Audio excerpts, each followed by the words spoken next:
show, we're going to talk about a wonderful organization called AIESEC, and it is it's the largest student organization in the world that helps students and young people develop. We're joined by Stephanie and Komal. Welcome to the show. It's great to have you both here. And there's a long history behind this, isn't there? Can you just give us a background and what AIESEC is all about? Of course, it's a very rich history as well. After World War II, a group of students came together from 7 different countries and met in Stockholm, Sweden in 1949 and decided that they needed to change what had happened. They didn't want that to happen again. And they thought the best way to do that was to remove ignorance. And the way to do that is through cultural exchange. The more we know about other countries, the less we'll be scared of, the less we'll be intimidated by, and that's how AIESEC started. So that philosophy still remains, but has it grown from that original start? What are they using it for now?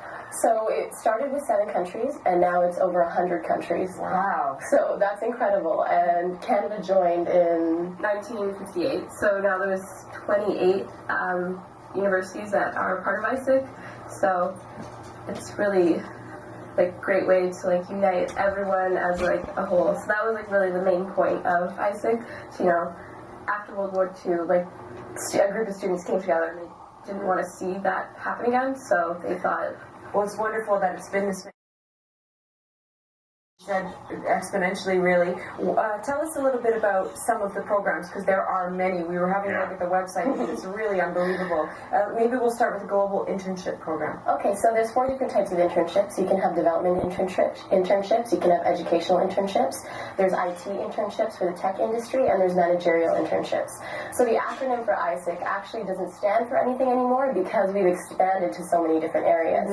So students from all over the world can apply to be a part of this program, go through an interview process, then become a part of our membership, and then you're open to internships in over 100 different countries. So does it almost work like an exchange program then? Yeah, we get different interns from different countries. We set them up with an internship here, and then we're able to go to different countries, and one of the things that we aren't allowed to do is to do an internship in our own country, because we want our members to go to a different place and experience that culture. Which is so important, isn't it, in today's society, because, a lot has changed since the Second World War, and one of it being that our countries are so much more diverse now. Does that add to it? For in sure. what way? For sure. Right now, we have seed programs, which is AIESECers can go to other countries to help develop chapters. So say in our communications portfolio, we needed help. We could ask for help from another country. And right now, we're looking for a seeder from Afghanistan. So that just goes to show we're broad. We are accepting of every culture, every race, every ethnicity. And that's so important in today's world, and is so true of the Canadian culture. Is there a particular kind of student that would benefit more than others, or is this open to any student? It's really open to any student who's wanting to kind of personally grow, because that's really what we do. We kind of get these opportunities that you wouldn't necessarily get anywhere else to benefit and grow, with leadership opportunities and personal development. Yeah, and you have conferences. Oh yeah, here too, don't we have conferences. We have 2 major national conferences. We have National Congress in January, December, around that time, and then we have National Leadership Development Conference. This year it's in Winnipeg, and next year it's actually going to be in Ottawa.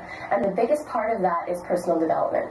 So we want our students to grow, we want our students to excel, we want them to be the best business professionals that they can be, so when they go in the workforce, they can instill best business practices, be innovative thinkers, and bring change to any business that they go into. So NLDC is an absolutely incredible experience, and I'm so looking forward to it.